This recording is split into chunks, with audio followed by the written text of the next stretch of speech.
तो इस तरीके से ये पूरे पूरे उस सीन को हैवी करना, और ज़्यादातर जो एक्शन डायरेक्टर मैंने देखे हैं वो चीज़ों को भारी करना ज़्यादा पसंद करते हैं, हल्का कम करना पसंद करते हैं।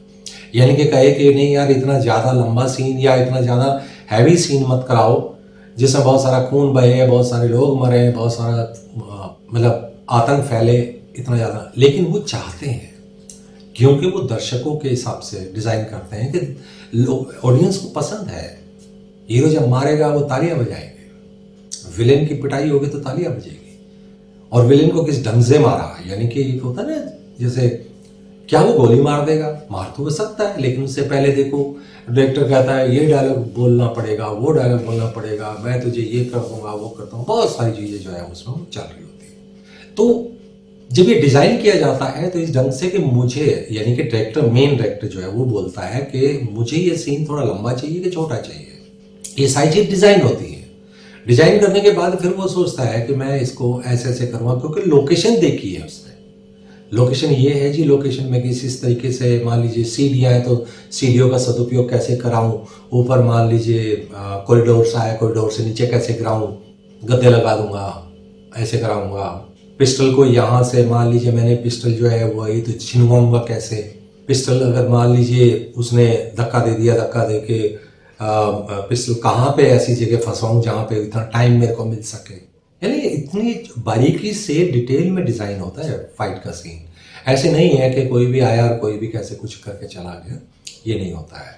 दूसरी बात, एक और जो चीज़ मेरी ऑब्जर्वेशन है, जो मैं अपनी ऑब्जर्वेशन बोलता हूँ, ज़्यादातर जो फाइट कंपोजर है वो ऑन द स्पॉट डिसाइड करते हैं क्या करना चाहिए, जबकि इसको होना क्या चाहिए, पहले से डिसाइड होना चाहिए, पहले से पेपर वर्क अपना तैयार होना चाहिए, ताकि सही चीज़, सही मटेरियल आपको मिल सके, प्रॉपर्टी सभी आपको मिल सके, लोगों की कितनी काउंटिंग होगी, कितने आपके एक्शन जो परफॉर्मर है वो होने चाहिए, क्या क्या और जो चीज़ें हैं वो चाहिए, ब्लड कितना चाहिए, चाकू चाहिए कि नहीं चाहिए, ये जो सारी चीज़ें हैं ये अगर आप पहले पेपर वर्क करते हैं, जो करना चाहिए मेरे हिसाब से।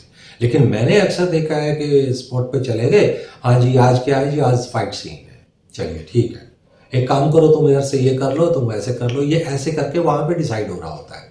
जो मैं कहूँगा क्वालिटी इससे अच्छी नहीं आती है। क्वालिटी तब अच्छी आती है जब आप सब कुछ जो है वो इस तरीके से देखें कि मुझे इस तरीके से ये पूरा पूरा जो प्रोजेक्ट है या पूरा पूरा एक्शन सीन है इस तरीके से डिज़ाइन करना है, तब उसके अंदर वो चीज़ आएगी।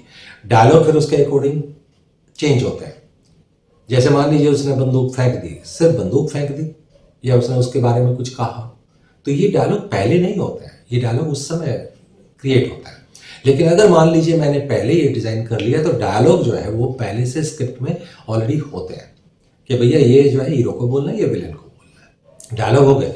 लेकिन अब देखिए फिक्शन और एक्शन को एक साथ जोड़ना, एक तो होता है सिंपल गूंगी फाइट, मार रहे हैं, पीट रहे हैं, गिरा रहे हैं, गोलियां चला रहे हैं, ये गूंगी हो गई, यानी कि विदाउट एनी डायलॉग्स। लेकिन कई जगह पे हम लोग डायलॉग यूज करते हैं जो फिक्शन का पार्ट होता है, यानी कि इसके कहने से फाइट और हमारी स्टोरी टेलिंग जो है आगे बढ़ती है, कि जब उसने फाइट करते हुए ये बोला था तब उसका रिएक्शन ये आएगा, तब आगे फिल्म के अगले हिस्से पे ये जाएगा, ये सारी चीज़ें जो है वो आपस में मैच होती है। तो दोनों चीज़ें एक साथ काम कर रही होती है, फिक्शन और आपका फाइट, जो म्यूट फाइट होती है आपकी। इसके लिए स्क्रिप्ट को बहुत अच्छे तरीके से एक जो एक्शन डायरेक्टर होता है उसको पढ़ना चाहिए, सीन को पूरा समझना चाहिए, डायरेक्टर के साथ सिटिंग होनी चाहिए बहुत अच्छे तरीके से मूड में आके, और फिर उसके बाद जो है जब वो डिज़ाइन करे तो उसमें देखो कि एक डायरेक्टर का क्या ड्रीम है, क्योंकि वो आगे सीन को, क्योंकि ऐसा सीन तो है नहीं कि इसके बाद कोई कहानी नहीं होगी, कहानी उससे आगे भी होगी, तो इसकी वजह से वो कहानी मेरी इफेक्टेड तो नहीं होगी कि यहीं पे सब कुछ तुमने कर दिया, आगे कुछ रहा ही नहीं करने का, ऐसा भी नहीं होना चाहिए। जब ये हो कि भाई अगर ये फाइट अच्छी ऐसी हो जाती है तो इसकी वजह से पूरी कहानी हमारी आगे बढ़ेगी, यानी कि वो मेन मुद्दा रहेगा वो फाइट, तो ये भी एक उसके अंदर उसका एक पार्ट होता है। तो आप जब स्क्रिप्ट पढ़ लेते हैं तो आप उसके पूरे मूड को, पूरे सीन को, पूरे उस चीज़ को समझ सकते हैं, और कितनी हैवी करनी है, कितनी लाइट करनी है, वो भी चीज़ आप समझ सकते हैं। तो इस तरीके से पूरी जो फाइट है वो कंपोज होती है। मैं तो ये कहता हूँ कि ये एक इम्पोर्टेंट पार्ट है फिल्म का, ट्रेनिंग भी इसकी एक स्पेशल होती है, और इसमें जो आर्ट का बंदा होता है वो काफ़ी हेल्प करता है। मान लीजिए वो गन है तो गन लुक वाइज रियल होनी चाहिए, लेकिन उसके अंदर वो इवन आपके जो इस डिपार्टमेंट में मेकअप वाला भी पूरी हेल्प करता है। इवन आपका एक जो स्टंट मेंस होते हैं वो काम करते हैं। प्लस आपके उसमें जैसे गोली लगती है तो नेचुरली इंसान को गोली थोड़ी लगती है, लेकिन आपको इफेक्ट में ऐसा लगता है, और सिंगल शॉट में लगता है, कोई इफेक्ट नहीं है, वो एसएफएक्स है, वो वीएफएक्स नहीं है। तो आप ऐसा लगेगा जैसे गोली लगी है, बाकायदा गड्ढा हुआ है, ब्लड आया, छींटे आए हैं ब्लड के। तो ये एक वो वाला बंदा भी होता है जो बाकायदा जो है यहाँ पे एक ब्लड की थैली लगाता है और उसको टेक्नोलॉजी के साथ अटैच करता है, और वो गोली के साथ उसका एक रिलेशन होता है, गोली के साथ ही ब्लास्ट होता है। और ये बहुत सारे जो को डिपार्टमेंट्स होते हैं वो इसके साथ जुड़ते हैं। मैंने मेकअप का भी बताया है, मेकअप को भी वहाँ पे ब्लड के हिसाब से कि उसके बाद ब्लड कैसा रहेगा, कैसे गिरेगा। मैं इधर गिरा हूँ और ब्लड आपका ऐसे बहेगा तो वो भी ठीक नहीं है। मैं ऐसे गिरा हूँ तो मेरे यहाँ का लगा ब्लड जो है वो कहाँ से गुजर के कैसे कैसे गिरेगा, वो भी मेकअप वाला जो है वो पूरा सोचेगा उस चीज़ के बारे में।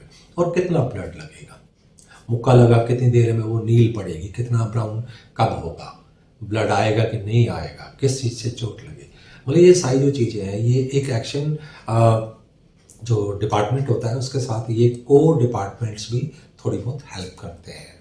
तो मैं तो ये कहूँगा कि एक्शन एक इम्पोर्टेंट आपका डिपार्टमेंट होता है जो डायरेक्टर के साथ मिलके, यानी कि जो एक्शन डायरेक्टर है वो बाकायदा डायरेक्टर के साथ मिलके, मेन डायरेक्टर के साथ मिलके सीन को पूरा डिस्कस करे, मूड को डिस्कस करे, इम्पोर्टेंस उसकी फील करे, और लेंथ जो है वो डायरेक्टर मांग सकता है अपनी, क्यों कि भाई मेरे को जो है थोड़ा लंबा सीन चाहिए और इसमें मुझे ये डायलॉग्स डालने हैं, क्योंकि ये फिक्शन का पार्ट है, इसके अंदर ये नहीं बोलेगा तो ये होगा, ये नहीं ये बोलेगा तो ये होगा, यानी कि वो जो सारी चीज़ें वो आपस में कोरिलेटेड है।